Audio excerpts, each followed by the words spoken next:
प्रिय विद्यार्थियों, online classes में आपका स्वागत है। देखो, ये जो टॉपिक हम अब पढ़ाने जा रहे हैं वह कबीरदास से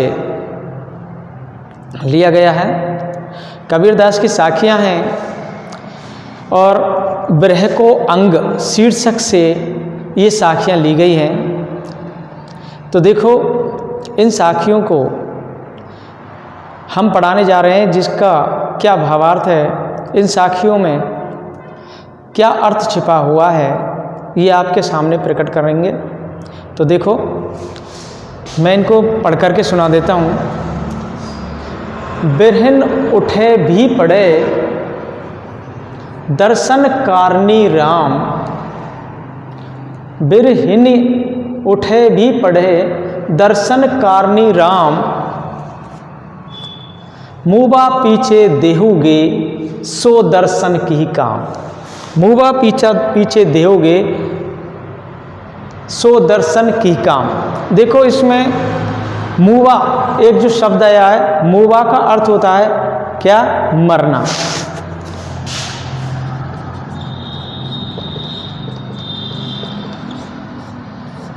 मुबा इसका मतलब होता है मरना। देहुगे मतलब देना।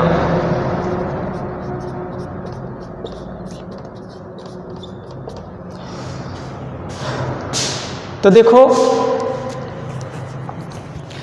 मुबा का अर्थ हो गए मरना, देहुगे माने देना, दर्शन दर्शन ये तद्भव शब्द हैं, उनसे इसलिए दर्शन तद्भव है, दर्शन शुद्ध हो जाएगा।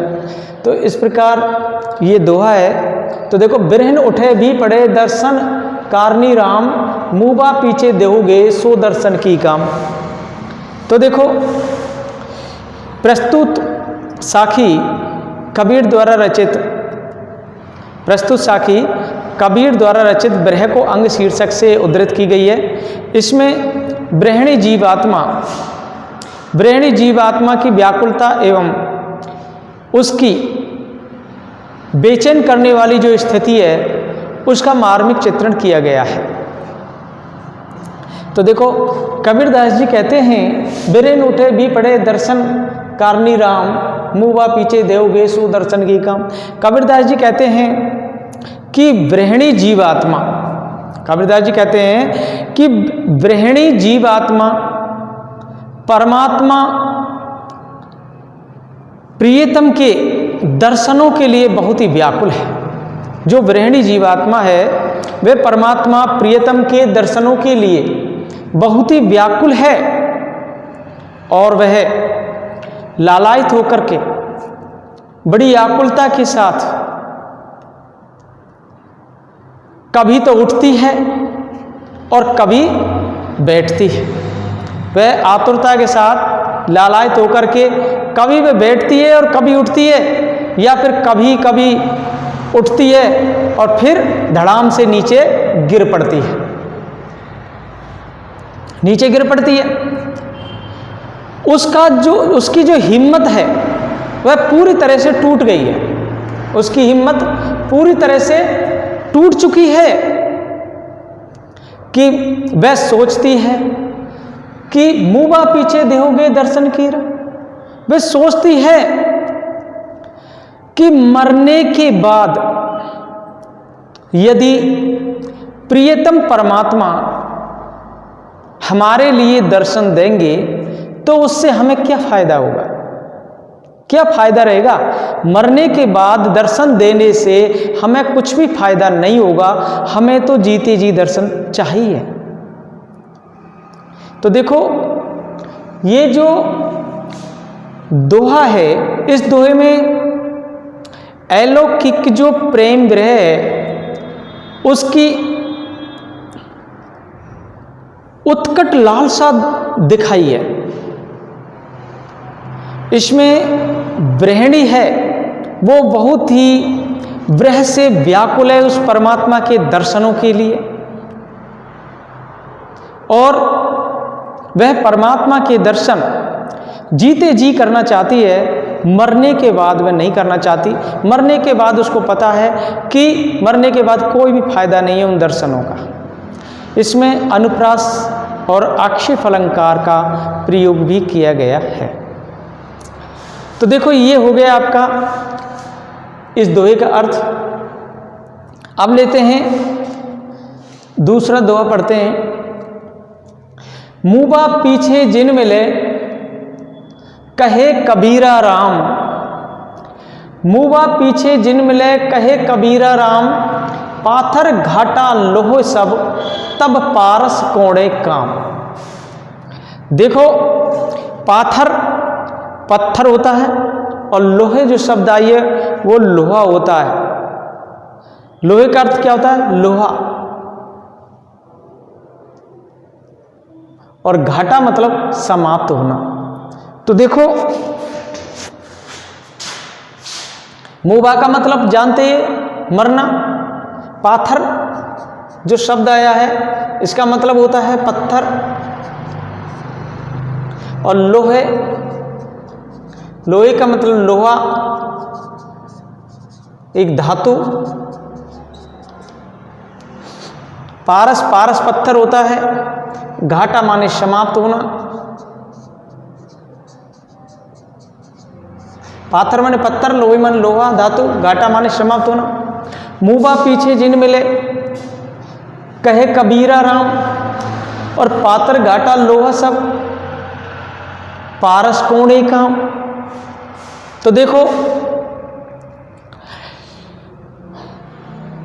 ये आपको पता है कि ये साखी ब्रह को अंग शीर्षक से ली गई है। इसमें परमात्मा प्रेम कहीं फीका ना पड़ जाए इसकी व्यंजना इसमें की गई है। परमात्मा जो प्रेम है कहीं फीका नहीं पड़ जाए इसकी व्यंजना इसमें की गई है। तो देखो प्रस्तुत जो साखी है इस साखी में दिया गया है। कबीरदास जी कहते हैं मुँह पीछे जिन मिले कहे कबीरा राम, पातर घाटा लो सब पारस कोड़े का। कबीरदास जी कहते हैं कि हे भगवान राम, मरने के बाद मुझे आप दर्शन मत देना। कबीरदास जी कहते हैं कि हे प्रभु राम, मेरे मरने के बाद मुझे दर्शन मत देना, मेरे मरने से पूर्व भी मुझे दर्शन देना। तभी मेरी जो लालसा है, उत्कंठा है, वह पूरी हो सकेगी। देखो इसमें दृष्टांत के माध्यम से, उदाहरण के माध्यम से समझाया है। पातर घाटा लो सब पारस कोड़े काम।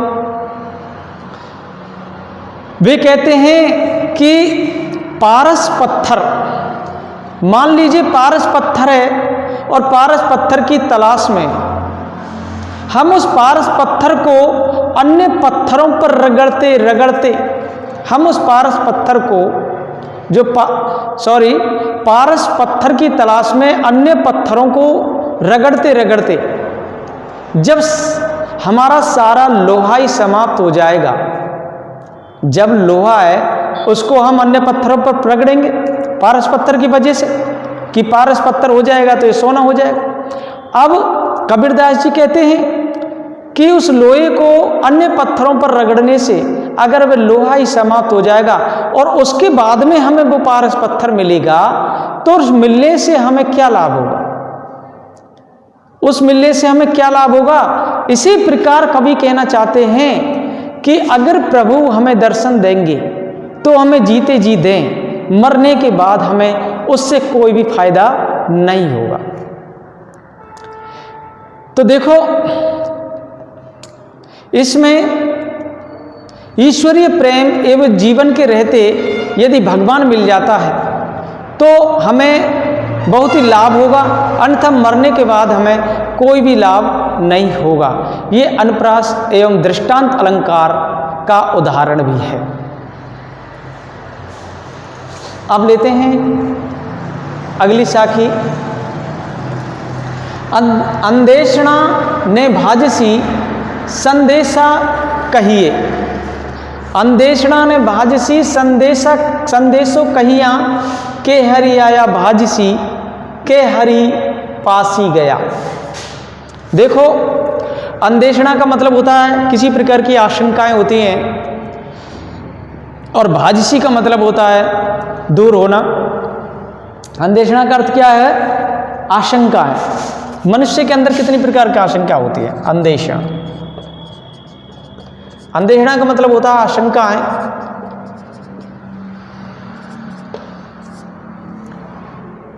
भाजसी,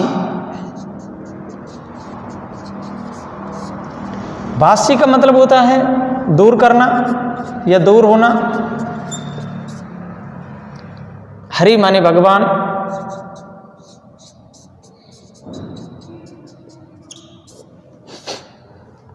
तो देखो, अन्वेषणा न भाजसी, संदेश सब कहिए, के हरि आया भाजसी, के हरि पास गया। तो यहां कबीरदास जी है, वो इस पंक्तियों के माध्यम से बताते हैं कि ब्रह्म व्यथा की लौकिक एवं अलौकिक भावना से, ब्रह्म व्यथा की जो लौकिक और अलौकिक भावना है उसको कबीरदास जी सभी के सामने व्यक्त करते हैं। कबीरदास जी कहते हैं कि परमात्मा प्रियतम को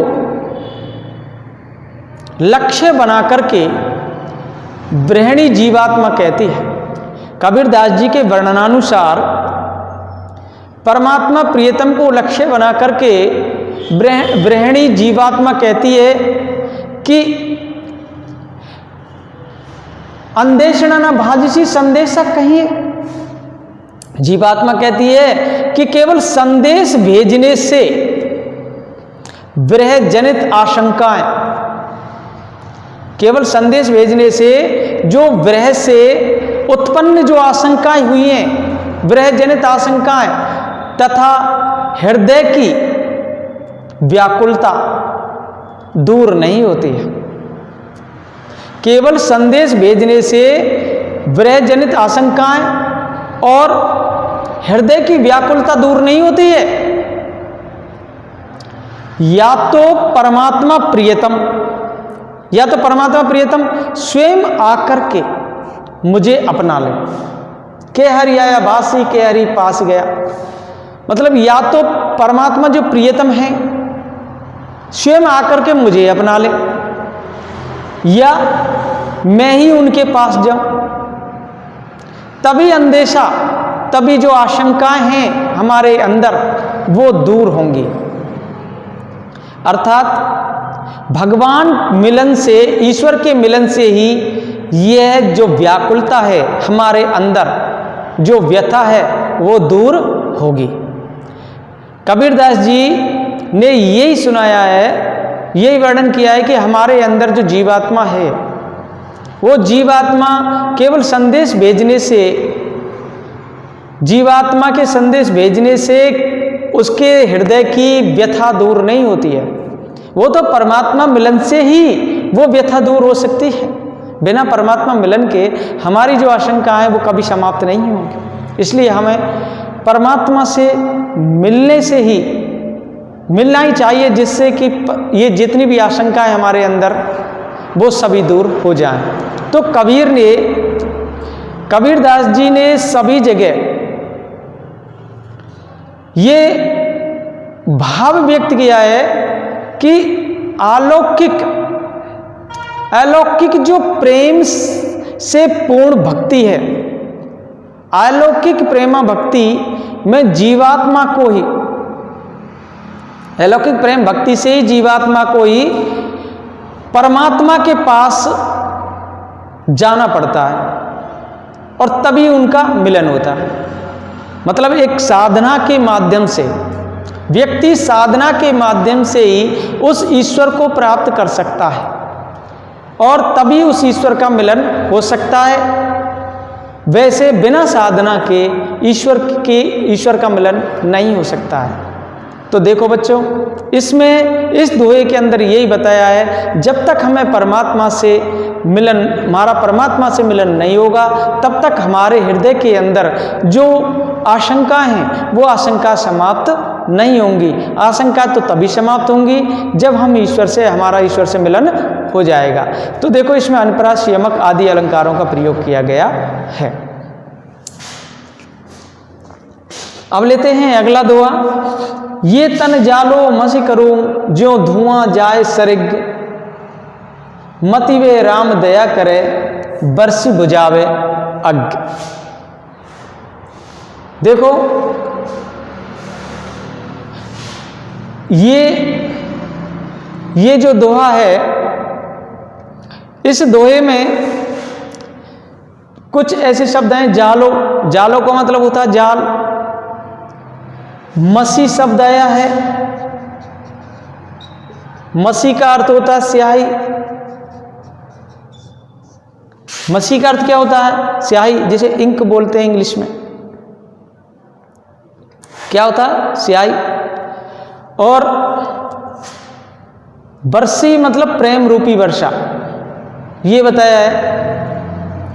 धुआं, धुआं से कहते हैं जो धुआं उठती है जलते समय। तो इसके ये कठिन शब्दार्थ हैं। तो देखो ये जो साखी है विरह के अंग शीर्षक से अवतरित है। इसमें प्रियतम परमात्मा की विरह वेदना में शरीर को जला डालने की अभिव्यक्ति की गई है कि वह परमात्मा प्रियतम से मिलने के लिए अपने शरीर को भी कुर्बान करना चाहती है, जिससे कि हमें परमात्मा प्रियतम मिल सके। देखो ये तन जालो मस करूं जो धुआं जाए सरगी, मति वे राम दया करे बरसी बुझावे यज्ञ। तो कबीरदास जी कहते हैं कि मेरे लिए परमात्मा का जो विरह है वह इतना असहनीय हो गया है कि वह इतना असहनीय हो गया परमात्मा का विरह कि मेरे मन में ये आता है कि ये तन जालो मस करूं जो धुआं जाए सरग। मेरे मन में ये विचार उठते हैं कि शरीर को जला करके स्याही बना दूं, इस शरीर को जला करके स्याही बना दूं, अर्थात काली राख बना दूं, कर दूं, जिससे कि इसका जो धुआं है वह स्वर्ग तक पहुंच सके। कबीरदास जी कहते हैं कि मेरे लिए जो परमात्मा का विरह है वो इतना असहनीय है कि मेरे मन में ये आता है, मेरे मन में ये विचार उठते हैं कि शरीर को जला करके स्याही बना दूं या काली राख कर दूं, ताकि इसका धुआं है जो स्वर्ग तक पहुंच सके। उस दशा में मेरे विरह दाह का आभास पाकर, ऐसी स्थिति में मेरे विरह दाह का आभास पाकर हो सकता है कि भगवान राम को दया आ जाए, भगवान राम को दया आ जाए और विरह की अग्नि बुझाने के लिए, जो मेरी विरह की अग्नि है उसे बुझाने के लिए प्रेम जल की वर्षा कर दे, प्रेम जल की वर्षा कर दे। इसलिए मैं अपने शरीर को जला करके स्याही बना दूं, राख बना दूं। कबीरदास जी अपने शरीर को उस परमात्मा से मिलने के लिए जला करके स्याही बनाना चाहते हैं, राख बनाना चाहते हैं, जिससे कि इसकी जो धुआं है वो स्वर्ग तक पहुंच सके।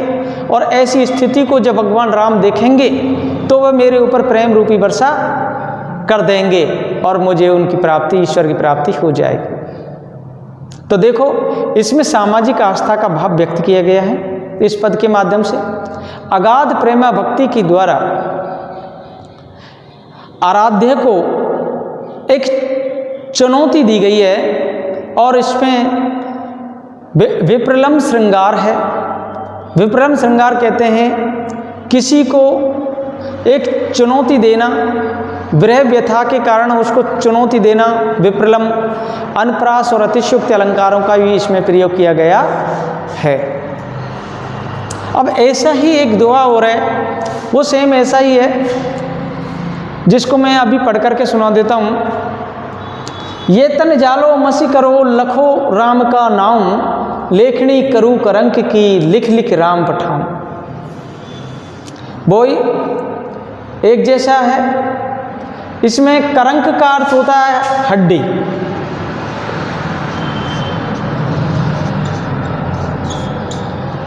इसमें करंक का अर्थ हड्डी होता है। तो देखो, लेखनी कलम को कहते हैं और करंक हड्डी को कहते हैं। तो ये प्रस्तुत साखी कबीर द्वारा रचित विरह को अंग शीर्षक से ली गई है। इसमें कबीरदास जी ने प्रियतम परमात्मा की विरह में शरीर की आहुति देने की एक अभिव्यक्ति की है। कबीरदास जी कहते हैं, ये तन जालो मश करो लिखूं राम का नाम। कबीरदास जी कहते हैं कि मेरा जो विरह है वह बहुत ही असहनीय है। मेरा विरह ऐसा असहनीय है कि मैं कभी सहन नहीं कर सकता उस विरह को, ईश्वर संबंधी विरह। तो इस कारण मुझे इस शरीर को जला करके, मैं इस शरीर को जला करके स्याही बना लूँगा और अपनी जो हड्डी है उस हड्डी की कलम बना करके तैयार कर लूँगा। अपने शरीर को जला करके तो स्याही बना लूँगा कि लेखनी करूँ करंक की लिख लिख राम पुट। अपने शरीर की को जला करके क्या बना दूंगा? स्याही बना दूंगा और अपनी हड्डी की कलम बना करके तैयार कर लूँगा। इससे मैं उस राम का नाम बार बार लिखूंगा और उस राम को प्रेम पत्र लिख करके उसके पास संदेश भेजता रहूँगा, जिससे कि उस राम के लिए मेरे संदेश पहुँचते रहें। इसमें ब्रह्मणी जीवात्मा हैं, वो जीवात्मा द्वारा प्रेम के कारण अपने शरीर की आहुति देना एवं ब्रह्म वेदना की इसमें अतिशय अभिव्यक्ति की गई है। और इसमें अपने जो शरीर है उस शरीर को इसने स्याही और हड्डियों को एक कलम का रूप दिया है, और जिससे कि वो राम का नाम बार बार लिखे। अर्थात कहने का भाव ये है कि वो व्यक्ति राम के ईश्वर के लिए पूर्ण तरह से उत्सर्ग होना चाहता है और वह भगवान राम पर ही अपना पूर्ण शरीर न्यौछावर करना चाहता है। इसमें अनुप्रास, पुनरुक्ति, प्रकाश अलंकार और अतिशयोक्ति अलंकारों का भी प्रयोग किया गया है। तो देखो बच्चों, ये कबीरदास जी के दोहे थे, इनका अभी अर्थ किया है जो कि आपके समझ में आ गया होगा। धन्यवाद।